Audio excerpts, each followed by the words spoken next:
عمر دراز گندل صاحب یہ معاملہ یہ پاکستان تحریک انصاف کی حکومت سیاست کر رہی ہے یا ان کے کنسرنز آپ کے خیال میں جینون ہے کہ جناب ان کو ان کا رائٹ نہیں مل رہا؟ اچھا منصور صاحب اس کو دو پہلوؤں پہ دیکھیں گے. پہلا ہم کٹ لگا نا، مطلب این ایف سی اوارڈ جو تھا، مطلب اس میں یہ کہہ رہے ہیں جی کمی کر گئی، پورا ایسا نہیں ملا، پورے پیسے نہیں ملے، تو پنجاب اس سے زیادہ متاثر ہوا. جی کوثر صاحب آپ کا جواب آ گیا، ذرا عمر دراز گندل صاحب کی بات سن لیں. جی اچھا منصور صاحب اس کو دو پہلوؤں پہ دیکھیں گے. پہلا فیکٹس کی بنیاد پہ دیکھیں گے، دوسرا پھر ہم پولیٹیکلی دیکھیں گے. فیکٹس کی بنیاد کے اوپر اگر آپ کو یاد ہو، فاٹا کا مرجر ہوا تھا، اس پہ کمیٹی بنی تھی، اس کی کچھ ریکمنڈیشنز تھی. اب وفاق کو یہ چاہیے کہ وفاق ایک فیکٹ شیٹ کے ساتھ آ کے بتائے کہ فاٹا مرجر میں آپ نے جو کچھ ان کو سپورٹ کرنی تھی، کیا آپ نے وہ سپورٹ کیا؟ نمبر 1.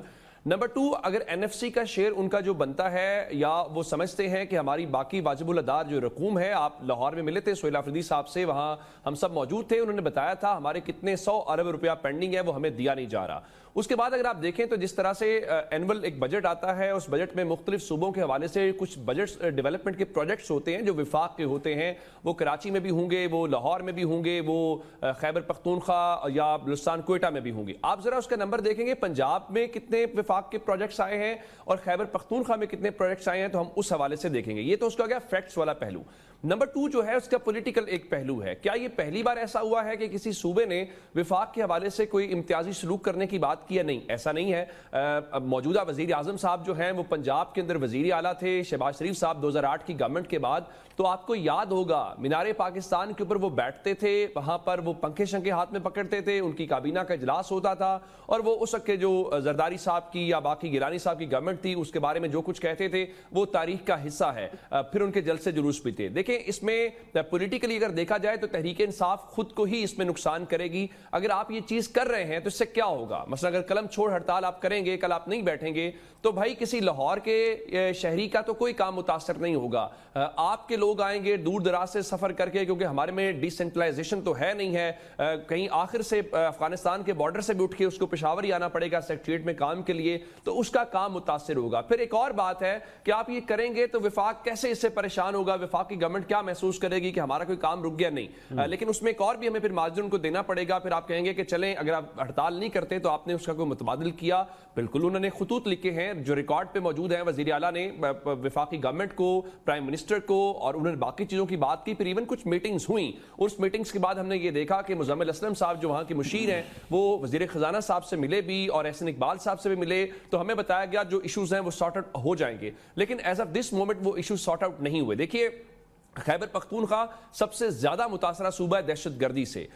ان کو آپ کو پیسے اگر آپ نہیں دیں گے تو اس کا صرف یہ مطلب نہیں ہے کہ تحریک انصاف کا کوئی پولیٹیکلی ڈیمیج ہوگا. اس کا مطلب یہ ہے کہ جو دہشت گردی کے خلاف جنگ لڑتی ان کی پولیس ہے، وہ اس کی بھی کچھ اگر گاڑیاں پروکیور کرنی ہے یا کچھ ویپن آپ نے پروکیور کرنا ہے تو آپ کیسے پروکیور کریں گے جبکہ آپ کے پاس پیسہ نہیں ہوگا. سو اس کو تحریک انصاف کے پرسپیکٹو سے نہیں دیکھنا چاہیے. یہ جو پیسہ اگر ان کا کوئی حصہ بنتا ہے، پنجاب میں مریم نواز شریف کا وہ پیسہ نہیں ہے، یا مراد علی شاہ صاحب کا وہ پیسہ نہیں ہے، یا سہیل آفریدی کا وہ پیسہ نہیں ہے، وہ صوبے کی عوام کا پیسہ ہوتا ہے جو ان کے پاس جانا ہے، جس میں سے ان کی ڈیولپمنٹ کے اوپر پیسہ لگنا ہے، ان کی سکولنگ کے اوپر لگنا ہے. دیکھیں آپ کل پریس کانفرنس کریں یا وفاق ایک خط لکھے انہیں کہ جی آپ غلط بیانی کر رہے ہیں، یہ آپ کی فیکٹ شیٹ ہے، یہ ہم نے آپ کو پیسہ دیا ہے، یہ پیسہ یہاں سے چلا گیا، آپ ایکسپینڈیچر نہیں کر رہے یا آپ جھوٹ بول رہے ہیں. اس کے بعد کیا ہوگا؟ اس کے بعد آپ اور میں بیٹھیں گے اور تحریک انصاف کو کٹہرے میں کھڑے کریں گے، ان کی گورننس کے اوپر بات کریں گے. جب مجھے رائٹ ہی نہیں ملے گا تو اس کے بعد میرا خیال ہے پھر ہم جان بوجھ کے ان کے ایک جو چانس ہے وہ دے دیں گے. عمران صاحب یہ اور کوئی چارہ نہیں ہے خیبر پختونخوا حکومت کے پاس کہ وہ اس کے علاوہ اور کیا کر سکتے ہیں؟ یہ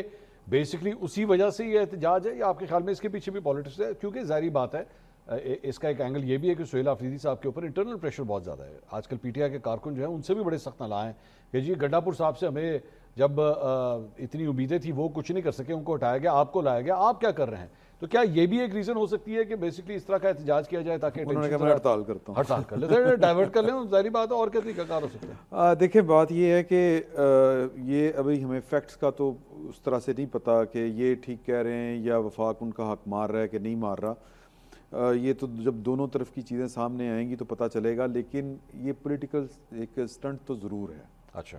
اور سیاستدان جو ہے وہ اب کتنا وہ اچھے طریقے سے صاف ہاتھوں سے کاریگری دکھاتا ہے وہ ایک الگ بحث ہے، لیکن وہ جو بھی کر رہے ہیں تو وہ سیاست. اب ایک الگ بات ہے کہ اس سیاست میں اپنا کوئی راستہ ان کو لگ رہا ہے کہ کام چھوڑ کے نکالنا پڑے گا یا اس طرح نکل سکتا ہے. میرا نہیں خیال کہ اس طرح سے نکل سکتا ہے, اور نہ ہی میرا خیال ہے کہ کسی گورنمنٹ کو یہ زیب دیتا ہے کہ وہ حکومت چھوڑ دے. ان کو حکومت کرنے کے لیے لایا گیا, انہوں نے قلم چھوڑ دیا. انہوں نے قلم چھوڑ دیا. قلم چھوڑنے سے مراد یہ ہے کہ انہوں نے اپنی اتھارٹی ایکسرسائز نہیں کرنی, وہ ایک دن کے لیے 2 دن کے لیے جتنا بھی انہوں نے کرنا ہے. ابھی نہیں, لیکن اس سے پریشر ڈیولپ ہوگا.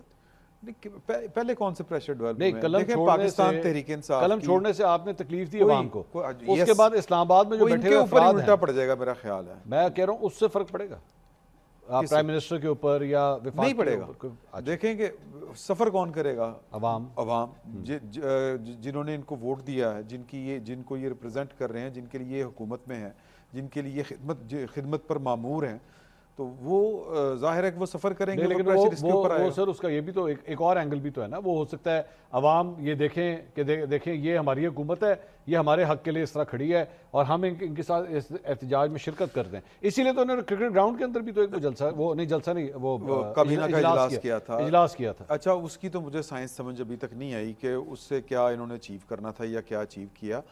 لیکن آپ ٹینڈنسی دیکھیں پاکستان تحریک انصاف کی, ان کو جو ہے نا وہ چھوڑنا ہی آتا.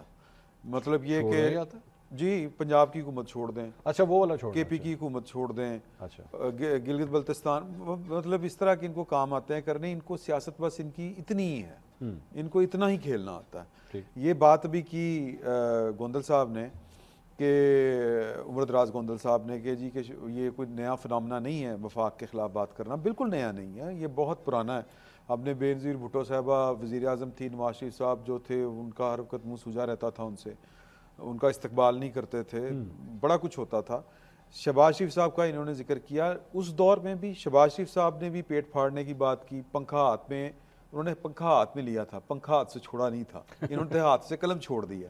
وہ کابینہ کے اجلاس کرتے تھے مینار پاکستان, پنکھا چلا کے وہ دکھاتے تھے, رجسٹر کرواتے تھے کہ یہاں پہ بہت لوڈ شیڈنگ ہے. یہ ٹیکٹرز جو ہوتے ہیں پولیٹیکل, یہ جو فنکاریاں ہوتی ہیں, شعبدہ بازیاں ہوتی ہیں, یہ اختیار چھوڑنے سے, اپنے کام چھوڑنے سے آپ پریشر ڈیولپ نہیں کر سکتے. عمران خان صاحب نے وزیر اعظم تھے, وزیر اعظم ہوتے ہوئے یہ عجیب تماشا تھا کہ انہوں نے احتجاج کرنا شروع کر دیا تھا, احتجاجی جلسے کرنے شروع کر دیے تھے. سائفر والا جو وہ پرچہ لہرایا تھا انہوں نے, وہ وزیر اعظم کے طور پہ لہرایا تھا, اور ایک احتجاجی جلسہ تھا, اس میں لہرایا تھا. تو یہ میرا نہیں خیال کہ پاکستان تحریک انصاف کو اس طرح سے سیاست کرنی آتی ہے, سوری ٹو سے, لیکن اس کا ان کو آج تک کوئی فروٹ نہیں ملا, اور یہ بھی اسی طرح کا ہی سلسلہ لگتا ہے. ہمایوں محمد صاحب, یہ مجموعی طور پہ پاکستان تحریک انصاف پہ بار بار یہ اعتراض اٹھتا ہے کہ چلیں طرز حکمرانی تو پھر ظاہری بات ہے ہر ایک کی اپنی رائے ہے, لیکن اگر آپ کے پارٹی سٹرکچر کو بھی آج کل دیکھا جائے تو کچھ ایسی صورتحال نظر آ رہی ہے. وہاں پہ بہنیں بار بار کہتی ہیں 10,000 بندہ آئے, ایم این ایز آئیں, ایم پی ایز آئیں, سینیٹرز آئیں, جاتے نہیں ہیں لوگ وہاں پہ, اڈیالہ جیل پہنچتے نہیں ہیں وہاں پہ. آج تو کہا گیا تھا کارکن نہ آئیں, صرف اور صرف عہدیدار آئیں, لیکن عہدیدار میرے خیال میں 10% بھی نہیں تھے وہاں پہ. دیکھیں مجھے سمجھ نہیں آتی پاکستان کا مسئلہ پی ٹی آئی کے انٹرنل میٹرز کیوں ہیں. ابھی ہمارے یہ دوست بات کر رہے تھے کہ پاکستان تحریک انصاف کو سیاست کرنی نہیں آتی, اور اس مسئلے کو ایشو کر رہے تھے کہ ان کو کرنی آتی ہے. آپ کا میں پروگرام دیکھ رہا تھا جو آپ نے میرے خیال میں کریٹ کالج میں گئے تھے, وہاں پہ ایک چیز پہ آپ کے تینوں لوگ, میرے خیال میں گوندل صاحب بھی وہاں بیٹھے ہوئے تھے شاید, تو وہاں پہ ایک چیز جو آپ سب لوگوں نے ایکنالج کیا تھا سارے اسٹوڈنٹس کے ساتھ, کہ 2024 میں جس طریقے سے پوری عوام نے ایک بندے کو ڈھونڈ کے اس کو ووٹ دیا تھا, اگر یہ سیاست نہیں ہے تو اور کیا ہے, یہ کامیاب سیاست نہیں ہے تو اور کیا ہے. لیکن دیکھیں پرابلم کیا ہونا چاہیے, میں آپ کو ایک بات بتاتا ہوں ہمارا اس وقت پرابلم کیا آنا چاہیے. نمبر 1, آپ مجھے ایک بات بتائیں منصور صاحب, آپ نے I'm sure اس میں پروگرام بھی کیے ہوں گے, تونسا کے اندر جو HIV کے کیسز ہیں, اور اس کی سب سے بڑی بات یہ تھی کہ آپ نے جن لوگوں کو برطرف کر کے واپس لگایا ہے, مریم نواز صاحبہ کو پتا تھا کہ وہاں HIV پھیل رہی ہے, وہاں پہ یہ کہتے ہیں کہ وہاں پہ لوگ پنجاب سے ادھر جاتے ہیں, آپ کے اپنے پنجاب کے لوگ گورنمنٹ ہاسپٹلز میں جا کے علاج نہیں کروا رہے کیونکہ وہاں پہ ایڈز پھیل رہی ہے. آپ کی نالائکی یہ ہے, آپ لوگ کیا ستھرا پنجاب, اچھی بات ہے ستھرا پنجاب ہونا چاہیے, کرنے چاہیے اس میں, لیکن اس کی آڑ میں بعض چیزیں جو اصل جہاں پہ ہونا چاہیے